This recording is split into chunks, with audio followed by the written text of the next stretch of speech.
Welcome sa ating Bible study. No, ay yung iba busy yung iba. Busy ang uban. Pero no, ato na ipadayon bisag na ako sa kalsada karon kay no kabalo ko ang message karon para sa tuwa tanan. Okay lang ba magtagalog ko kay para ako na ikuan sa kuan. Sige. Atong title karon no, press start. Pag sinabi nating press start, no, kung sa Bisaya ba presko, no, pag presko yung isda, no, lami kay paliton. Dili ka gusto, ikaw tao, tayo na tao, ayaw nating bumili ng isda na bulok-bulok. So, no, kaya mo maglaan ng malaking pera, malaking halaga para lang makabili ng press. So, walang tao na gusto na ang bibili niya bulok. So, at walang tao na nangangarap sa buhay na yung buhay niya ay maging ganun kasira. No, at wala ka ring makitang bata na sana paglaki ko kuya, tatay, sana paglaki ko, gusto ko maging drug pusher. Gusto kong maging basurero. Gusto kong maghirap sa buhay. Gusto kong paglaki ko, ang pangarap ko, maging manglidimos. Wala. So lahat ng mga bagay na yan, yung mga pangit na nangyari dito sa mundo, hindi natin pinangarap magpakailanman. No, bisag tinusa, wala na to nagipangarap. Pero tungod kay sa kalisod diri sa kalibutan, tungod sa mga struggle diri sa kalibutan, no, nung bata pa tayo, ang laki ng pangarap natin. Pero how come, no, patagal ang panahon, no, nung nagkakaisip ka, mas lalo mong naiintindihan ngayon na hindi pala basta-basta ang mangarap. Kailangan mo pala dumaan sa sacrifice. Nang dahil sa mga sitwasyon, no, hindi mo kinaya yung pangarap mo. Nung unang pangarap mo, gusto ko maging pulis. Nung bata ka pa, gusto ko maging doktor. Pero nung naintindihan mo gaano kahirap yung buhay, no, paikli ng pangarap mo. At dumating sa punto na yung pangarap na inaasam mo, gusto mo na lang mangyari sa next generation mo. Ay yung pangarap ng gustong-gusto mo at nasabi mo, sige na lang, mag-stop na lang ako ng pag-aaral. No, magtatrabaho na lang ako, papaaralin na lang kita. At dumating sa punto na kahit gustong-gusto mo ang isang bagay, no, dumating sa point, no, nahirapan ka na sa sitwasyon. At yung pangarap na dinidesire mo, no, dinisire mo na lang para sa kapatid mo. At dumating sa punto, no, hindi ka at sasabihin mo, hindi man ako nakapagtapos. Hindi man ako naging pulis, hindi man ako naging ganun, hindi ko man naabot yung gusto kong pinapangarap. Pero for the sake, no, magtatrabaho na lang ako for the sake sa mga kapatid ko para makapagtapos sila. Sino sa inyo dito nagpapaaral ka sa kapatid mo? O sino sa inyo dito nagsusumusuporta ka sa kapatid mo? No, kahit hindi ka man nakapagtapos ng pag-aaral, pero nagsasacrifice ka alang-alang sa mga kapatid mo. Amen? Kasi may mga bagay ka na gustong abutin na hindi mo maabot dahil may mga harang, may mga brokenness, may mga pangit na sitwasyon nangyari sa buhay mo. Pero hindi nangangahulugan na ang buhay mo ay pagkakamali. Huwag nating tutulukan yung buhay natin. Hindi porket nadapa ka ngayon, bukas, pagkakamali ka pa rin. No, maaaring nadapa ka lang. Maaaring narumihan ka lang ngayon. Maaaring nagkasala ka ngayon. Pero hindi porket pagkakamali ka na. And always remember, wag nating tutuldukan yung buhay natin. No, kung may pangit man na nangyari ngayon sa buhay mo, nalubog ka man ngayon sa pagkakasala o nalubog man tayo ngayon sa utang, sa mga problema. No, hindi pa tapos ang isang problema, may problema na naman. Hindi pa tapos yung isang obligasyon. No, another obligasyon na naman. Hindi pa nakalabas sa ospital, may na-hospital na naman. No, patong-patong na problema. Dahil sa patong-patong na problema at dumating sa punto, ayaw mo nang sumubok pa uli. No, dumating sa punto, tinuldukan mo na yung buhay mo.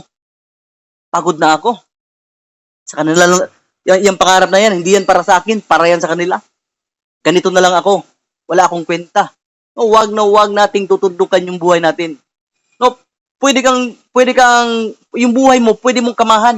No, kung kamahanin mo ang istorya, ibig sabihin, napanay sumpay. Pareho daning istorya, tulad ng ganito. Ang Panginoon, hindi niya tinutulukan yung buhay natin. No, sabi niya, for the wages of sin is death. Kung tutulukan ng Panginoon, walang maliligtas. Kung tutulukan ng Panginoon yung salita, for the wages of sin, ang kabayaran ng kasalanan ay kamatayan, kawawa tayo. Kahit anong sikap natin, kahit anong takas natin, kahit anong gamot pa inumin natin para hindi mamatay, pero sabi ng Panginoon, for the wages of death, ang kabayaran ng kasalanan ay kamatayan. Pero buti na lang, ang Panginoon hindi mahilig sa tuldok. Ang Panginoon laging nagbibigay ng chance. Yung chance na yan, at yung chance na yan, punong-puno ng pag-asa. Punong-puno ng buhay. May bagong simula. Sabi ba doon, ang kabayaran ng kasalanan ay kamatayan. Pero ang biyaya ng Diyos, hallelujah, but the gift of God is eternal life through Jesus Christ. No, kaya wag na wag nating ugaliin na tudlukan yung buhay natin. Kung nagkasala ka ngayon, kung nadapa ka ngayon, o kung nanghina ka ngayon, wag na wag mong tutulukan yung buhay mo. Dahil ang Panginoon hindi mahilig sa tuldok. Ang Panginoon mahilig sa kama. Ibig sabihin, pag sinabi natin kama, no, nagre-represent na yan, natuloy lang ang buhay. Kasi ang Panginoon, hindi niya tinuldukan yung buhay. Kasi pag tinuldukan niya, delikado ang mangyayari sa atin. Buti na lang, but God demonstrate His love toward us. While we are still sinner, Christ died for us. Namatay siya, alang-alang sa atin. Kaya nga, kung dumaranas ka ng mga pangit na sitwasyon ngayon, lumaban ka. Bumangon ka. Hindi porket game over na. O, sino sa inyo dito naglalaro ka ng mga games? Nung kabataan mo. Yung mga, hindi yung mga demonic games Yung mga games lang noon, nung kabataan mo. No, naglaro ka, hindi porket game over na, or sino sa inyo dito naranasan mo maglaro ng sa to ganyan katubang break game, 'di ba, ng mga break games sa mga bata katong debattery. Yung break game, may stage yan. Kung hindi ka nakapasa sa high stage, pwedeng maubos yung life mo. Pero sa games, 4 yung life, minsan 5. Pag naubos yung life mo, wala na. No, 4 yung life, pero yung life natin dito sa mundo, iisa lang. No, pag nagkamali ka, pag namatay ka, judgment na kagad. Pero ang Panginoon, habang natutulog ka, alam niyo po ba pag natutulog tayo, ang tawag yan patay? Pag ang tao ay natutulog, parang namatayan. No? Kung i-search nyo yung sleep, ang kahulugan pala niyan, practice na siya. Nagpa-practice ka para mamatay. Parang marwag semi-patay. No, walang kamalay-malay. Buti na lang, no, binubuhay pa rin tayo ng Panginoon. Hindi ka nakagising dahil sa alarm. Hindi ka nagising dahil sa maingay yung tao. Nagising ka dahil sa punong-puno ng grasya ng Panginoon. And always remember, lagi tayong binibigyan ng pag-asa ng Panginoon. At yung life na yun, iisa lang, pero sigurado. Magiging sigurado, maging kabuluhan ng yung buhay mo. Kahit punong-puno yan ang problema, maging kabuluhan yan dahil may Panginoon ka. At sa games, tingnan nyo at sa mga games na yan, pagkatapos yan, pag hindi mo mapasa, pag maubos yung 4 na life mo, magiging over ka. So, ibig sabihin, hindi porket game over na, tapos na yung buhay mo. Hindi porket game over na, wala nang chance. No, game over lang yan. Ibig sabihin ng game over, back to zero. No, every time na babalik ka sa simula, mas nagiging malakas ka. Yun ang kagandahan ng isang tao. No, kung tutuusin, valid yung reason na iiyak ka, valid yung reason na nasaktan ka o iiyak ka, valid yung reason na magagalit ka kasi nasaktan ka. Pero sa panahong iiyak ka, no, babagsak ka talaga. Sa panahong iiyak ka na hindi iyak, hindi iba yung iyak na humingi ka ng tulong sa Diyos at yung iyak dahil sa problema. Pero pag umiyak ka at humingi ka ng tulong sa Diyos, hindi masasayang yung luha na yon. At yung luha na yon, magiging solid foundation yon. No, napansin niyo ba yung kanang sa to ganyo? Kanang kandila. No, tubig yan siya. Pero magiging solid yan pag nilagay mo sa tamang lugar. Kasi pag ang kandila tinunaw mo siya sa mainit na lugar, no? Tubig pa rin, hindi na magagamit, hindi solid. Pero pag ang kandila nilagay mo sa tamang lugar, magiging solid yan at mapakinabangan uli. So, kailangan natin umiyak. No, kung kumuhilak man ganita, ihilak nato na sa Ginoo. Para dili masayang atong luha, di masayang ang kandila nga natunaw. Para magamit siya balik, kailangan na ibutang sa bugnaw nga lugar para mugahi siya. Ayaw siya ibutang sa init nga lugar. Ayaw siya ibutang sa mga bisyo, sa mga sugal, sa mga next relationship na pod, para lang mahimong satisfied. No, kailangan na to na. So, game over, pero magsisimula ka ulit. Sa panahong magsisimula ka ulit, no? Dalang-dala mo na ang mga natutunan mo. Hindi ka na baguhan sa sitwasyon. Kaya nga mas naipapasa mo siya. No, hindi porket Hindi porket nadapa ka ngayon, wala nang kapuluan yung buhay mo. Maaring nagkamali ka lang, pero hindi nangangahulugan na ang buhay mo ay isang pagkakamali. Sige, papatunayan ko sa verse natin. Yung ba dire? For I know the plans, Jeremiah ito na, for I know the plans I have for you. For I know the plans, daghan kay plano ang Ginoo. Sa tuwa, plans to prosper you, not to harm you.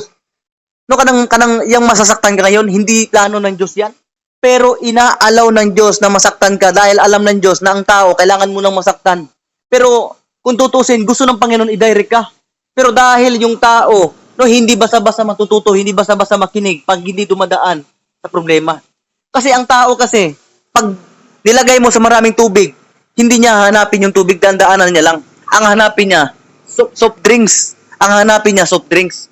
Kaya ang mangyayari ngayon, kailangan niyang, no, kailangan ng Panginoon ilagay yung tao sa disyerto. Kasi sa disyerto, walang tubig. Mainit. Sa sobrang init, wala kang makitang tao mapapawisan. Pag sobrang mainit na yung lugar, yung tao doon, no, yung tao, pag bisig naka-jacket ka dito, dili juga bati og singot, kay purting inita yun. Dito sa Pilipinas, mutulo pa yung singot, dito di mutulo yung singot. Dry kayo mong unod. So, ibig sabihin, uhaw kayo. Sa panahong ilalagay ka ng Panginoon sa disyerto, maghahanap ka talaga ng tubig. Kaya sabi ng Panginoon, ayaw ko man saktan ka, pero for the sake, para maalala mo lang ako. No, ialaw ko yung sakit. Ialaw ko yung brokenness. Ialaw ko yung maloko ka. Ialaw ko yung ma-scam ka. Ialaw ko yung matalo ka sa sinasalihan mo. No, ialaw ko yan. Para sa panahong walang-wala ka ng malapitan. No? Ako ang tatawagin mo. Sa panahong sa panahong mauuhaw ka sa disyerto, no? Hindi ka magdadalawang isip na humanap ng tubig. Because Jesus said, I am the living water. Ako ang tubig na buhay. Ingon ba si Jesus? Kaya nga, wag magtataka ngayon na inaalaw ka ng Diyos kasi may tinuturo siya. No, ang plano ng Panginoon, give you hope and a better future. No, ayaw ng Panginoon na masaktan ka, sabi ng Panginoon, ialaw ko yung problema for the sake na may magandang kinabukasan ka. For the sake na may magandang resulta. Kasi I believe every time na tumatawag tayo sa Panginoon, no, every time na tumatawag tayo sa Diyos, mas nakikita natin yung kapangyarihan niya. No, mas lalo tayo nagkakaroon ng opportunity na tulungan ng Diyos. Kung wala tayong problema, hindi tayo magkakaroon ng opportunity na tulungan tayo ng tao. O, kana si Aldwin, yung asawa niya noon, nanganak sa ospital. Tapos wala siyang pambayad. Pero, nung nagpa-pray-request siya, may nag-provide. Na-appreciate niya yung goodness ng Panginoon dahil, na-appreciate niya yung goodness ng Panginoon dahil sa panahong walang-wala siya. Sa panahong wala siyang malapitan, nung time na nagpa-pray-request siya, may pinadalaga ng Panginoon na magbabayad sa bills niya. So, ibig sabihin, dinadaan ka ng Panginoon sa matinding pressure ng buhay para maalala mo siya. Pero ang kagandahan sa Panginoon, sa panahong maaalala mo siya, sa panahong tatawagin mo siya, kahit gagawin mo siyang ambulansya lang, kahit tatawagin mo lang siyang bilang bumbero sa buhay mo, tatawagin mo lang siya pag may problema, hindi ka pa rin bibiguin ng Panginoon. Ginagawa niya yun para sabihin, andyan lang ako nakikinig sa'yo. Hallelujah. Kailangan natin magbagong simula. God is with you no matter what life brings. Ang Diyos ay kasama mo kahit gaano kapangit ang sitwasyon mo. Sabi ng Panginoon, wala na akong gi-promise na pagsusunod kayo sa akin ay walang problema. Ang promise ko lang, sabi ng Diyos, ang promise ko, sa panahong may problema ka, kasama mo ako. Because I believe na every time na kasama natin ang Diyos, may makakapitan tayo. Kahit itapon ka sa pusod ng dagat, pero pag may lifeguard ka, kahit may lifeguard ka, kahit hindi ka nalalangoy, hindi ka malulunod. Pero pag wala kang lifeguard, kahit marunong ka lumangoy, pwede ka malumos. Sa Bisaya pa, pwede mo buwi kog imong tiil. Pero kung may lifeguard ka o may salbabida ka, kahit ihiga ka, andun ka sa problema, pareho kayong nasa problema, pero ang kagandahan lang, relax ka. Kasi may Kristo ka. Thank you, Jesus. You must learn. You must let God teach you. Kailangan mong matuto sa pagkakadapa, kailangan mong matuto sa kasi ang pagkakamali hindi siya magiging lesson kung nanatili ka sa pagkakamali. All must God teach you. Let God teach you that the only way to get rid of your past is to make your future out of it. Hindi masama ang past. Ang Panginoon, sabi dito, God will waste nothing. No, ang Diyos ay walang binabasura. Kahit basura ka na, kahit basura na yung buhay natin, kahit napakarumi na ng sitwasyon natin, hindi natin maintindihan. At kahit nireject na tayo ng ninuman ng mga tao, kung sabi ng Panginoon, hindi ka basura sa paningin ko. Kahit basuro ka, pupulutin kita at gawing i-recycle kita uli para maging upuan ka. Alam niyo po ba yung upuan na inuupuan niyo ngayon? No, galing yan sa basura, ni-recycle lang. Yung mga arenola na ginagamit nyo, no, galing yan sa basura, gi-recycle lang, gitunaw, gihimong arenola. Sa Panginoon, walang basura, walang aksidente sa Panginoon. Hallelujah, thank you Jesus. At yung pas mo, ginamit yan ng Diyos para ipakita na hindi kanya iniwan. At yung pas mo, hindi masama tumanaw sa pas. No, di ba, pag musaka mo buntod, dili dautan nga mulan daw ka sa ubos. No, magiging proud ka. Thank you Jesus, Panginoon. Dahil sa kabila ng grabe kabuntod akong gisaka, kapoy kaayo. Lugos ko ginawa pero andito ako ngayon sa tuktok ng bundok. At pinagmamasdan yung mga pinagdadaanan ko. Hindi masama pagmasdan yung pagdaanan mo. Dahil yung pagdadaanan mo na yan, no, maging inspirasyon yan ng ibang tao. Thank you Jesus. Forget the former things, do not dwell on the past. Sabi ng Panginoon, kalimutan nyo na yung sakit. Kalimutan. No, pero hindi sa iniibig sabihin, kalimutan, as in wala ka na talaga maalala. Parang sinasabi ng Diyos dito, kalimutan, ibig sabihin, huwag mo nang pansinin, huwag mo nang paglaanan ng oras. Huwag ka nang masasaktan pa. Kahit sabi ko, habang binabasa ko ito, ang sinasabi pala ng Panginoon dito, hindi pala ibig sabihin kalimutan. Kasi kahit pilit mong kalimutan, hindi mo makakalimutan ng isang bagay. Ang pinupointan pala ng Diyos dito, huwag mo nang balikan. Hindi pala kalimutan. Kasi kahit nasugatan ka, ngayon nasugatan ka, nadisgrasya ka, nasugatan ka, yung mga bakas ng sugat mo, hindi mo yan makakalimutan kung ano yung dahilan ng pagkasugat. Itong sugat ko sa paa, ito sa motor to, ito sa kamay, nahiwa ko to sa kutsilyo.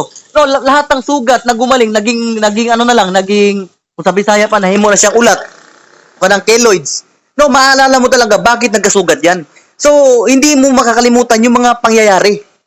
Pero, kahit hindi mo siya makalimutan, pero hindi ka na masasaktan. Ang pinupoint out pala ng Diyos dito, yung forget the former things. Sabi niya dito, forget the former things. Ang ibig pala sabihin, huwag ka nang masaktan pa sa nakaraan.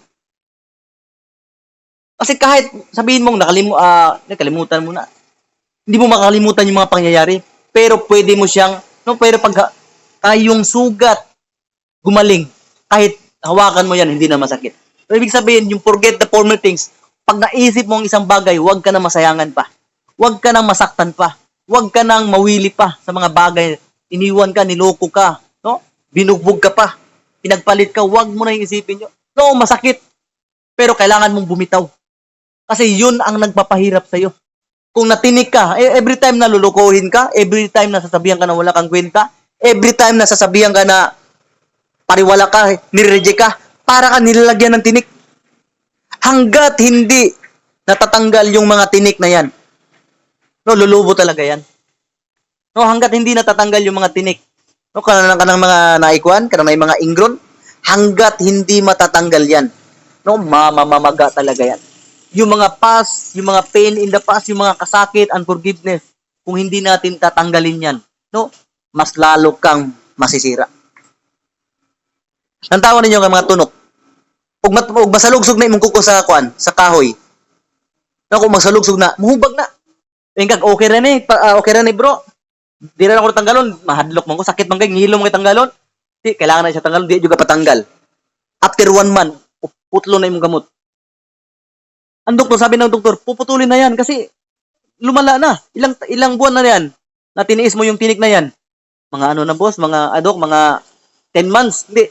Kailangan na yan putulin kasi yung kamay na yan, madadama yung buong katawan mo kung hindi mo ito puputulin yan. Habang maliit pa yan, habang tinik pa lang yan, habang hindi pa siya masyadong mamaga, no, kailangan mo nang tanggalin yung tinik na yan. Kasi yung tinik na yan, yan ang sisira sa pagkatao mo. Yan ang sisira sa buhay mo. Yan ang magpapadepress sa'yo. So, kailangan matanggal yung tinik na yan para maging maayos ka. Kaya kung hindi mo yan tatanggalin, no, wag mong hahayaan bago mo yan tatanggalin yung tinik sa kuko mo. No? Yung malagay ka na sa sitwasyon na puputulin na yung kamay mo kasi madadama yung buong katawan mo. Hanggat maliit pa yung depression na yan, hanggat kalungkutan pa lang yan, hanggat hindi pa siya anxiety, hanggat hindi mo pa naisipan magpakamatay, no, tanggalin mo yung sakit na yan. Hallelujah. Sabi ng Panginoon, see, forget the former things, do not dwell on the past. See, I am doing a new thing. Highlight this word. I am doing a new thing. Yung ba, Ginoo? Gumagawa ako ng bago. Kasi yung mga past mo, kasi yung mga sitwasyon mo noon, hindi ko na maayos-ayos. Kasi may mga, alimbawa, yung cellphone nasira. O yung motor nasira. O, sino may motor dito? Yung motor mo, pag nasira lang yung brake, pwede mo pang ayusin. So, ibig sabihin, may mga bagay talaga na hindi na kailangan ng bago. Kailangan lang ayusin. Pero may mga bagay rin, pag yung motor mo sobrang sira na talaga, na-disgrasya na, or yung motor mo, pasensya na kayo na ako sa gawas, o yung motor mo, nasira. Hindi lang basta-basta nasira, nabangga sa truck, or naipit sa truck. Aayusin mo pa ba? Hindi na. Kailangan muna ng bago. So, may mga sitwasyon sa buhay natin na hindi kayang ayusin na. No, may mga gamit tayo sa buhay, cellphone, no? Pero pag nasira lang yung speaker, pwede pang ayusin. Pero pag yung cellphone mo, no, naligiran na sa truck, no, sa batawan niya, nahulugan ng masto o martilyo, buwak na kayo. May mga bagay na hindi na kayang ayusin. Kailangan na ng bago. Sabi ng Panginoon, yung past mo, yung buhay mo, hindi na yan kayang ayusin. Kailangan mo ng bagong simula. Huwag mo nang subukan na. I am doing new thing.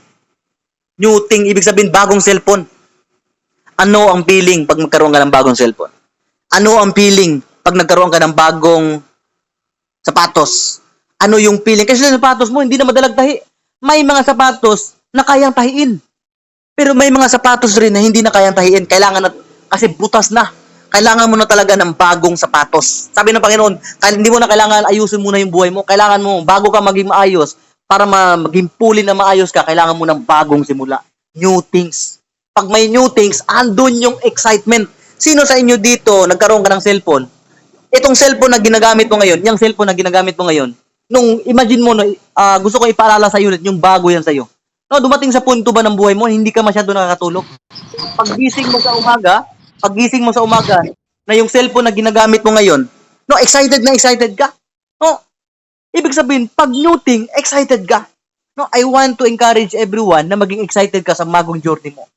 Right up this evening, simula sa gabing ito, maging excited ka sa new journey mo. No, sabi ng Panginoon, I am doing a new thing. Gumagawa ako ng bagong eksena ng buhay mo. Bagong simula, presko, fresh start. Do something new, different. Dapat gumawa ka ng bago, nakakaiba. Hindi pwedeng gumawa ka ng bago, pero walang pagkinagaiba. Dapat yung cellphone na binili mo ng bago, kailangan upgraded. No, example, inani. Yung cellphone mo, keypad. Tapos yung keypad na yan, nahulog sa kasada, tapos nasagasaan ng truck. No, ibig sabihin, basag. So, hindi mo siya kayang ayusin, so kailangan mo bumili ng bago. At ayaw ng Panginoon, pag bumili ka ng bago, 33.15 pa rin yung bilhin mo. Sabi ng Panginoon, pag bumili ka ng bago, mag-upgrade ka naman. Bumili ka ng Android para mas ma-enjoy mo yung moment mo. No, gusto ng Panginoon, new thing. Something new, but different. No, bago siya. Alam mo, yung bike mo, yung service mo, nasira. So, ang binili mo na, dahil hindi naman na maayos, yung bike na ginagamit mo, no, ang binili mo na bago, motor. So, ibig sabihin, do something new, different. Dapat bago, pero sa bagong simula.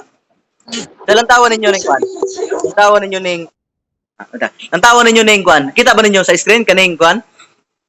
Kaning akong gisir? Malunggay na siya. No, may malunggay kasi. No, may dahon siya pero bulok. May dahon siya pero hindi maayos. Maaring ganito na yung buhay natin ngayon. Sirang-sira. And always remember, family. No, yung dahon na pinoproduce niyan, hindi na healthy. Yellow. Minsan may mga uod na. Kinakain na ng mga uod. No, hindi na healthy yung malunggay.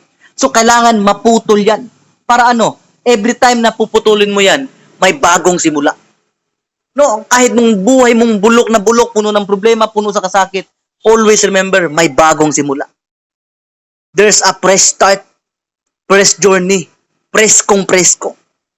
Lahat ng sugat, no, yung sugat na naranasan mo noon, hindi mo na kailangan maranasan pa sa susunod na paglalakbay. So, kailangan mo magkaroon ng bagong simula. Nung unang mong journey, ganito yung buhay mo, sirang-sira. But praise God, no, nakita mo yung buhay mo na hindi na talaga, ikaw na mismo ang nakarealize, hindi na maganda to. Hindi na maganda to. Bulok-bulok na yung mga dahon ko. So, kailangan ko ngayon putulin para magkaroon ng bagong simula. Hallelujah. New beginning. And always remember,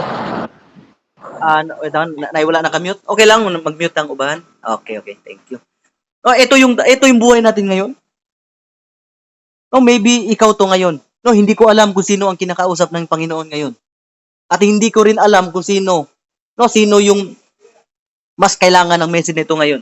No, maring yung buhay mo ngayon nasira, nasaktan, niloko, na-scam, o ano yung kabigatan, nalubog ka sa utang. No, sinabihan ka na walang kwentang nanay, sinabihan ka walang kwentang kapatid. Kung ano yung stress na pinagdadaanan mo ngayon. And always remember, hindi pa katapusan. Kaya sabi ko kanina, wag mong tutuldukan yung buhay mo. Wag mong tuldukan, kamahan mo lang. Kasi every time na tutuldukan mo yung buhay mo, no, hindi naman ginawa ng Diyos yan. Gusto ng Panginoon na maging maayos ka. Kung nadapa ka man, kailangan na mong magpatuloy. Kasi minsan, pag sira na, minsan, kahit pilit mong aayos sa inom, barkada, sugal, or anong klaseng activity ba, disco, sigarilyo, no, minsan, ginagawa natin, o inaayos natin yung sarili natin sa walang kwentang bagay. Minsan kahit akala mo okay ka na, no, you are full but not fulfilled. Nabusog ka pero hindi ka satisfied. No? Minsan kasi akala natin uhaw tayo. Ang iniisip agad natin soft drinks. Alam, inom og Cobra, lami inom og Mountain Dew. Puro hindi natin alam tubig yung kailangan. Hindi natin namalayan tubig pala ang kailangan natin. Alam niyo po ba pag every time na makakainom tayo ng tubig, no, sa panahong makakainom tayo ng tubig, no, sa panahong makakainom tayo ng tubig, no, hindi na tayo hahanap pa ng soft drinks. Pero pag iinom tayo ng soft drinks, pagdaan ng 1 minuto, hahanap pa rin tayo ng tubig. No, minsan, yung buhay natin sirang-sira na, inaayos natin, pilit natin inaayos. Sabi ng Panginoon, may mga bagay na hindi na kayang ayusin. Kailangan mo ng bagong simula. Gusto ng Panginoon, no? Sabi ng Diyos, for I know the plans I have for you, declares the Lord. Gusto kong maging maayos ka. Kung nasa pangit na sitwasyon ka ngayon, hindi ko plano yan. Lord, anak, inaalaw ko lang yan para maalala mo ako. Inaalaw kong magutom ka. Inaalaw kong mauhaw ka sa disyerto para hanapin mo yung tubig. Kasi kahit gaano kalayo ng tubigan, basta makainom ka lang, pupuntahan mo talaga kahit gaano kalayo. Iba yung uhaw ka. Inaalaw ng Diyos na mauhaw ka sa disyerto para matutunan mong hanapin siya. Amen? Thank you, Jesus. The best way to heal a broken heart is to give to God all the pieces. Ito, alam niyo po ba? Itong mga sirang-sira, itong mga broken, imagine mo na lang ikaw to. Sabi ng Panginoon, ligpitin mo yan. Kasi kung hindi mo yan liligpitin, makakadama yan. Maaapakan yan ng ibang tao.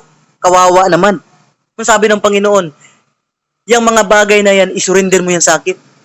Isurrender mo sa Panginoon yung mga sirang-sirang buhay, mga sakit, hatred, kabigatan sa puso. Sa panahong iiyak ka, no, sa panahong naaalala mo yung sitwasyon mo, no, kusang tumutulo yung luha mo. Sabi ng Panginoon, iligpitin mo yan at ibigay sa akin. At bibigyan kita ng bagong sitwasyon. Bibigyan kita ng bagong simula. No, kung ikaw man yung taong pagod-pagod na sa buhay, sabi ng Panginoon, ligpitin mo yung basag na bote na yan. Kasi kung hanggat hindi mo yan niligpitin, makakahawa yan ng iba. Madadama yung kapatid mo, madadama yung nanay mo, may stress. No, hanggat walay lain makatunob ana. Ug nay lain makatunob ana, masamad jud. Give your heart, give your broken heart to God. Sabi na ito yung pinakaganda sa Psalms 14:73. 147:3. God heals the broken-hearted and binds up their wounds.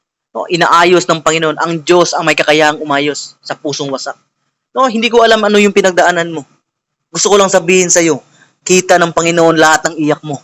No, maaring patawa-tawa ka sa paglabas. Maaring may kakayahan kang mag-joke. Maaring may kakayahan kang magpasaya ng ibang tao. Pero sarili mo, hindi mo kayang pasayahin. No, kaya mo magpatawa sa social media, kaya mo maging joker sa harap ng tao, at pinipilit mong magmaskaram para patunayan na masaya ka. Pero deep inside, durog na durog ka. No, sa panahong wala ka nang ginagawa, malayo ka na sa barkada mo, malayo ka na sa mga kaibigan mo, no, iiyak ka mag-isa, umiiyak ka mag-isa. Sa panahong kini-question mo ang Panginoon, Lord, bakit nangyayari sa akin to? Kaya ko magpasaya ng ibang tao. Hahanapin ka ng ibang tao kasi enjoy siyang kasama ka, pero hindi nila namalayan. No, gusto mo na palang sumuko. Gusto mo na magpakamatay.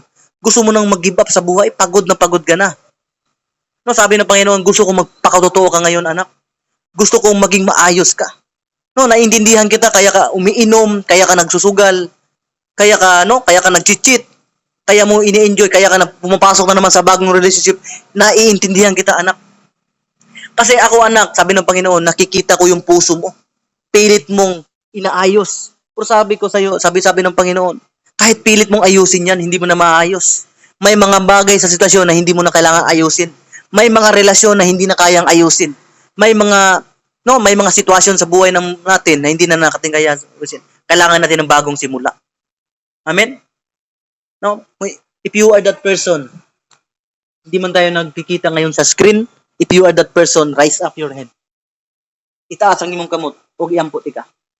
O ikaw tong tao nga broken, ikaw tong tao na gusto na ka mag-give up sa kinabuhi, gusto na ka magpakamatay, no, og isa lang akong i-assure sa mo, og isa lang yung sasabihin ko sa puso mo ngayon.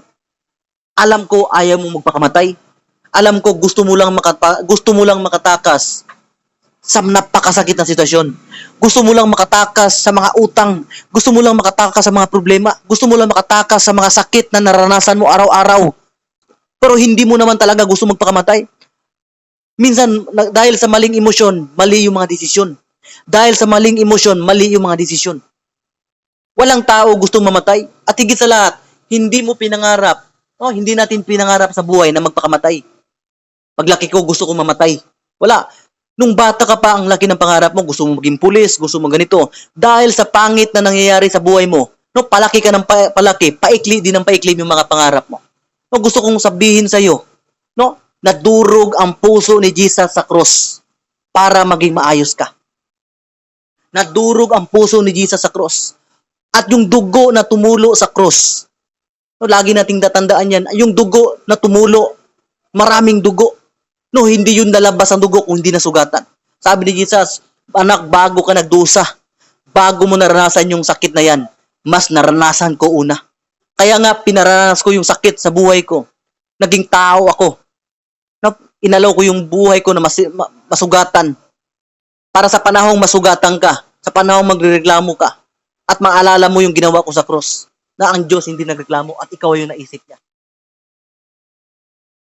Taas mo yung kamay at ipagpipray kita.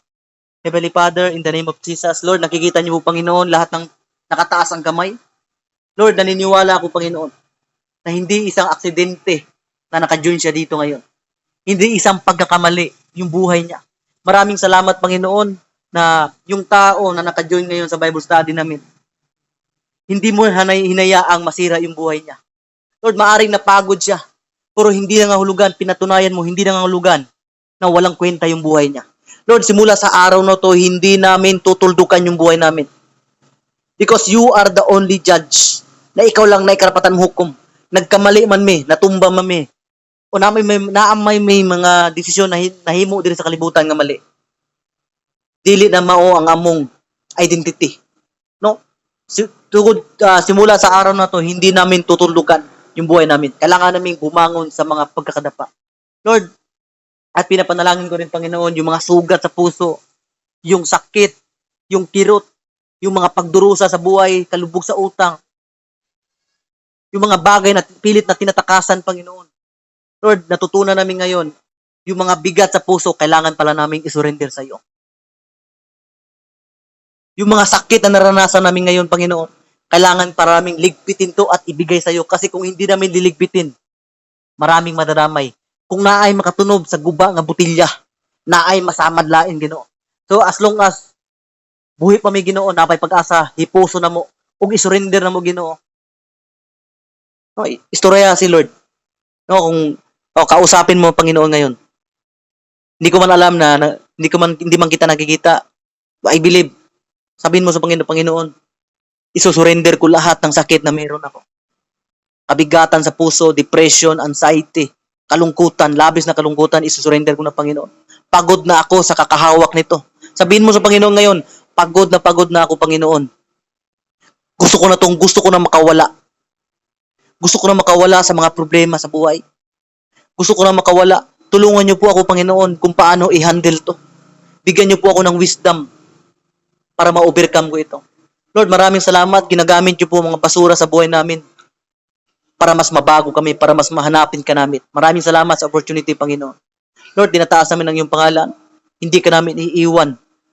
Ano man yung problema na pinagdadaanan namin ngayon, manatili kami sa iyo. Lord, dinggin niyo po ang panalangin ng bawat isa. Lord, you are the healer of the broken. Sa mga kasing-kasing na nagisi karon. Lord, I declare healing sa ilang kasing-kasing. I declare peace of mind. I rebuke every spirit of negativity, every spirit of death, every spirit of suicidal thought. I cancel you in the mighty name of Jesus, with the power of the Holy Ghost. In Jesus' mighty name, you are cleansed, you are purified, sanctified by the blood of Jesus, and you are already victorious. Madaugo na mo sa pangalan ni Jesus. Sa iyang gimo sa cross 2,000 years ago, you are already healed, and you are free now forever in Jesus' name. Receive in Jesus' name. Receive your freedom now. Amen and amen. Thank you, Jesus. Thank you, Spirit. Okay, palakpakan natin si Jesus. Hallelujah. Thank you, Jesus.